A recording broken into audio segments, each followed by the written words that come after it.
Salut à tous, j'espère que vous allez bien, c'est Romain et on se retrouve pour la vidéo du jour qui, comme celle de ce week-end, me demandait du temps. Ça fait longtemps que je veux la faire parce que d'abord l'information est sortie depuis longtemps, j'arrive après la guerre, mais évidemment quand il s'agit de parler de Mercato et d'autres joueurs, je préfère me poser et regarder plusieurs mi-temps. Vous savez comment je fonctionne, je regarde pas des matchs entiers de l'équipe du joueur en question, mais je fonctionne par des blocs de 45 minutes, voilà.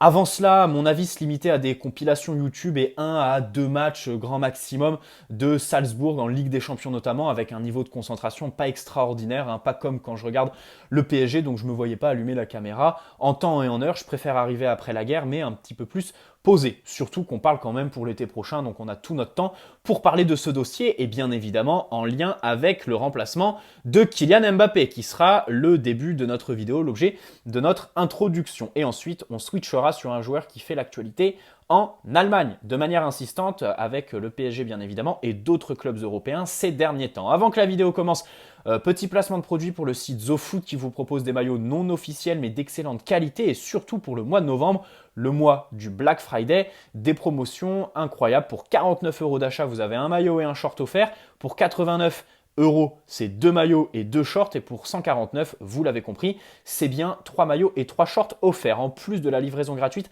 à partir de 79 € d'achat. Et le code promo qui est dans la description, je crois que c'est 15%.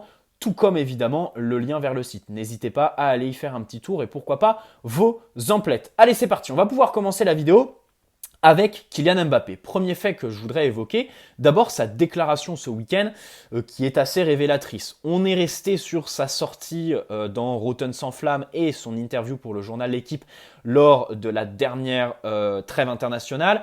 Je ne vais pas parler de ça, je vais parler plutôt de l'interview de sa mère dans laquelle elle disait qu'elle était toujours en contact avec Leonardo et que rien n'était exclu du côté du PSG pour une prolongation.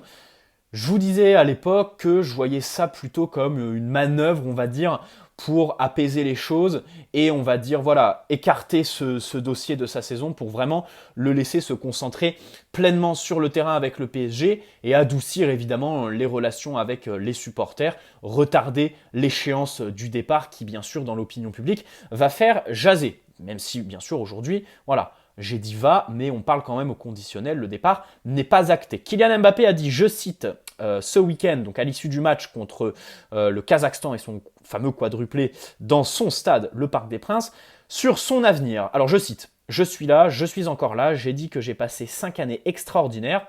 Super, il parle au passé. J'ai profité de chaque instant et je continue de le faire. Là, plein de grandes choses vont venir, de grandes échéances, mais j'en ai déjà parlé. Bon, encore une fois, une déclaration dont on ne peut pas tirer grand-chose, mais personnellement, mon interprétation très subjective, c'est vraiment que là, voilà, son départ est quasi entériné.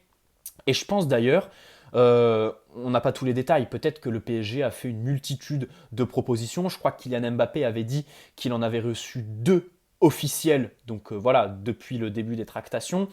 Peut-être qu'on pourra reprocher avec le recul et avec d'autres informations qu'on n'a pas aujourd'hui, que le PSG n'a pas vraiment tout fait pour prolonger un des meilleurs joueurs actuels et le meilleur joueur en devenir, avec le meilleur potentiel terrain et le meilleur potentiel marketing, encore plus quand tu es dans son pays natal et dans le plus grand club de son pays natal. Bref, dans tous les cas, le départ de Kylian Mbappé, selon moi, va se faire aujourd'hui. Alors, il n'est pas inéluctable. Je ne dis pas qu'il voilà, il est acté, mais je pense que ça va finir comme ça. À la fin de la saison, là, il essaye de vivre la saison tranquillement. Et avant de penser à ça, j'aimerais quand même louer son professionnalisme incroyable. Kylian Mbappé continue à scorer, est à fond sur le terrain, à 100% la tête au PSG. On ne peut pas dire le contraire. On ne peut pas dire le contraire parce que son implication ne le trahit pas en fait. Son implication, on ne peut rien en dire. Donc, pour moi, il est impliqué à 100% au PSG. Sur le terrain, il est fantastique. Son année sans son euro, je pense qu'il aurait été dans le débat pour le Ballon d'Or.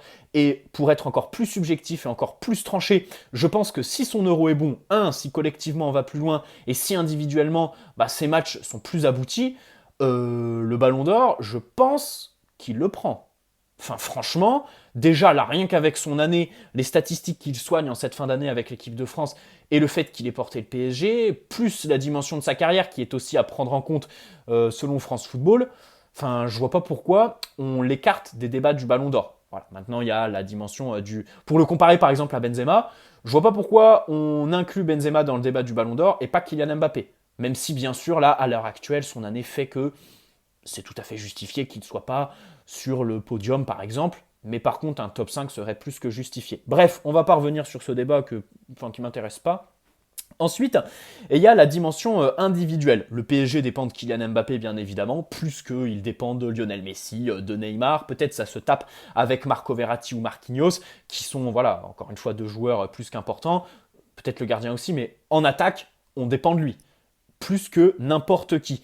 Et donc, je pense que dans certaines mesures, le fait que en attaque, on dépende beaucoup de lui, si on appréhende bien son remplacement dans l'hypothèse d'un départ, je pense que ça peut faciliter la manœuvre, mais attention, à une seule condition, bien identifier son remplacement. C'est-à-dire que Kylian Mbappé, d'abord, il ne pourra pas être remplacé par un seul joueur.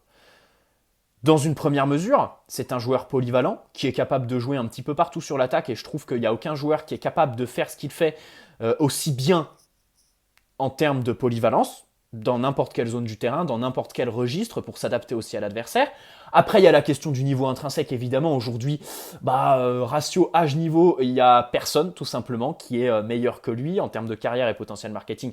Pareil, donc un joueur, ce serait assez faible, voilà. Et ensuite, en termes de régularité, c'est vrai que ça, c'est à prendre en compte. Dans un monde où dès que tu rejoins le PSG, tu fais que de te blesser, même pour les joueurs qui sont réputés fiables et très réguliers dans leurs anciens clubs, ils se pètent au PSG.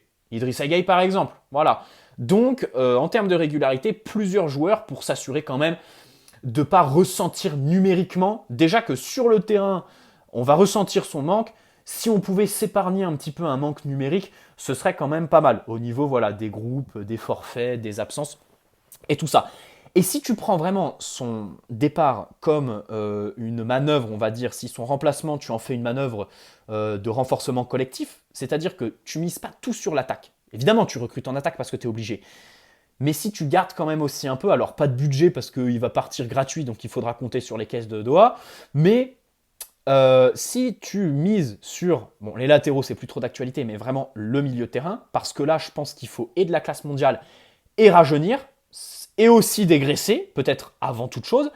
Mais voilà, ça demande aussi un investissement, une stratégie mise en place, hein, pas que au dernier jour du mercato aller chercher Danilo au Portugal. Là, il faut vraiment voilà, aller chercher le gratin et aussi avoir vraiment un très très gros travail pour recruter des joueurs jeunes qui t'apporteront des certitudes actuellement, aussi des marges de progression pour être capable de modeler ce joueur au futur voilà, principe du PSG. Et ça, on y reviendra plus tard. Les joueurs jeunes aujourd'hui, on y reviendra plus tard.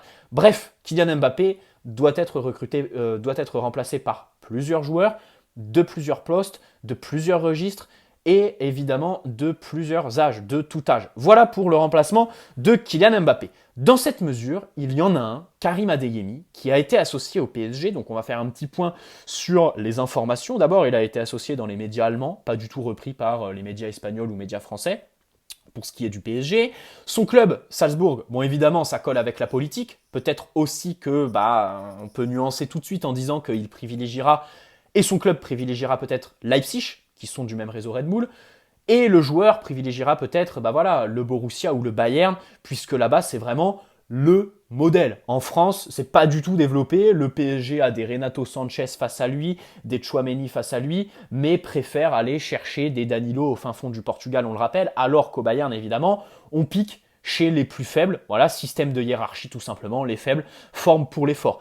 Et là-bas, alors, je suis pas trop la Bundesliga, je peux pas trop parler, mais globalement, je pense, je l'affirme pas, je le pense, que dans l'opinion publique, c'est pas vraiment décrié. Voilà, c'est pas vraiment décrier le fait que le Bayern pique les pépites aux autres clubs, parce que pour moi, voilà, c'est un système qui est globalement normal en soi. Je préfère tomber sur le PSG qui va au fin fond du Portugal plutôt que d'aller chercher sous ses yeux à Lille, à Monaco, où il y a eu de nombreux cracks, plutôt que tomber sur le Bayern qui va bien sûr, certes, voilà, renforcer sa suprématie et du coup diminuer le risque, on va dire, de concurrence pour lui, voilà, et les chances de concurrence pour les petits clubs.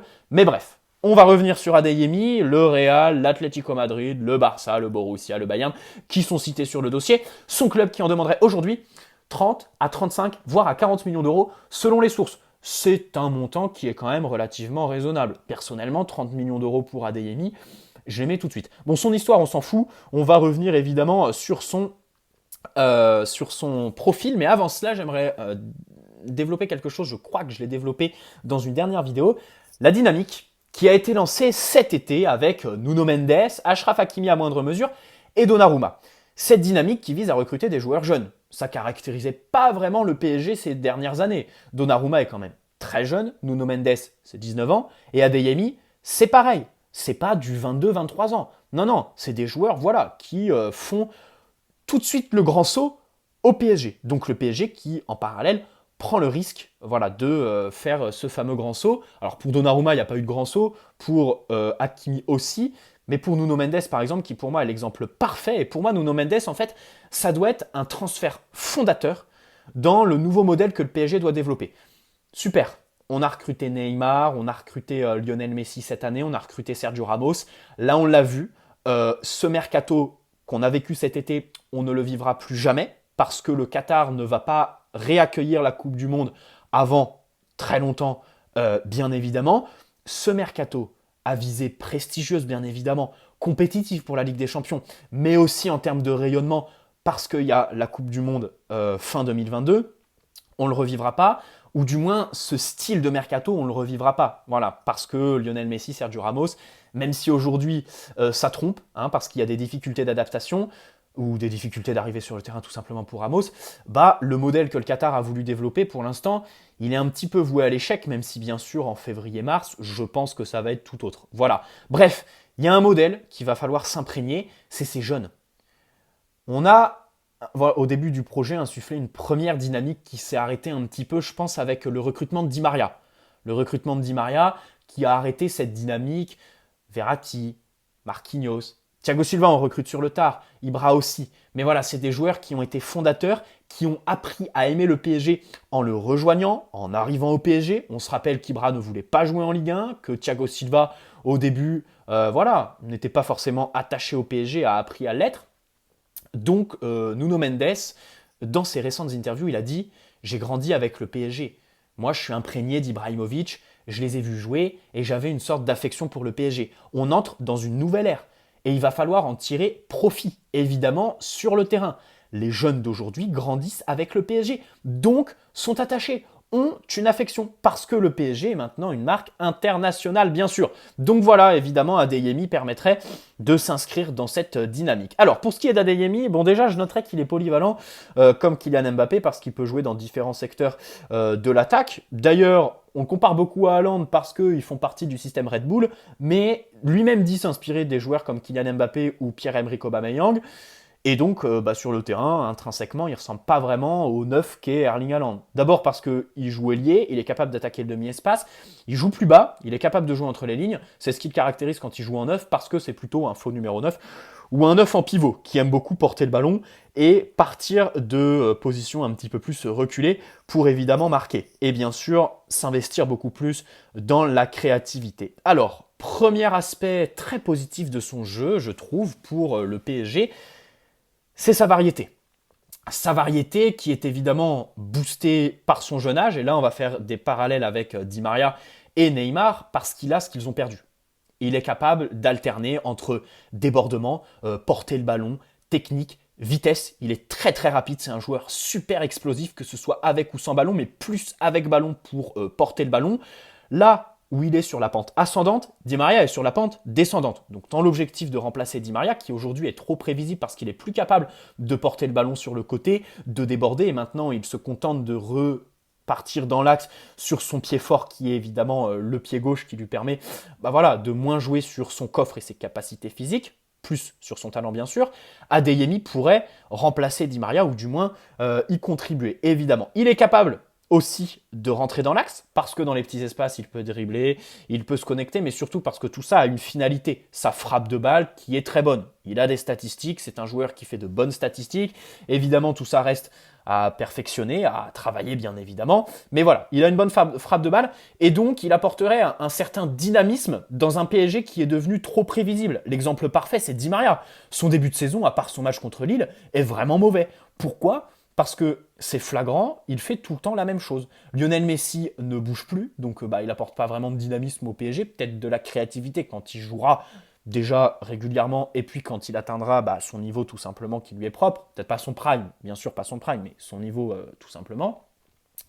Adeyemi apporterait de la vivacité. Et puis il a aussi le coup de rein, dans les duels il est très très bon, un coup de rein justement qui nous permet de faire un petit parallèle avec Neymar, qu'il a un petit peu perdu par exemple Neymar, lui il a le coup de rein, il est capable de partir en phase arrêtée, d'accélérer par exemple, de dribbler bien sûr, de prendre de la vitesse, dans des positions avancées, mais aussi dans des positions reculées, parce qu'à la relance, il est capable d'apporter un petit peu de créativité, de verticalité, par encore une fois, sa conduite de balle. Parce que son jeu de passe, je pense que c'est un petit bémol pour lui. Pourquoi? Parce que il n'arrive pas trop, parfois, à connecter son cerveau à ses jambes. Ça va très très vite. C'est un joueur qui, en termes d'exécution, de vitesse, bien évidemment, est très très bon. Voilà, ça va très vite et justement, ça va sûrement plus vite que dans son cerveau parfois. Du coup, il peine un petit peu à connecter les deux, mais à la relance, on voit aujourd'hui que Neymar redescend, c'est pas bon du tout pour lui parce qu'il a plus l'âge de faire ça. Lionel Messi ne doit plus redescendre, il doit être alimenté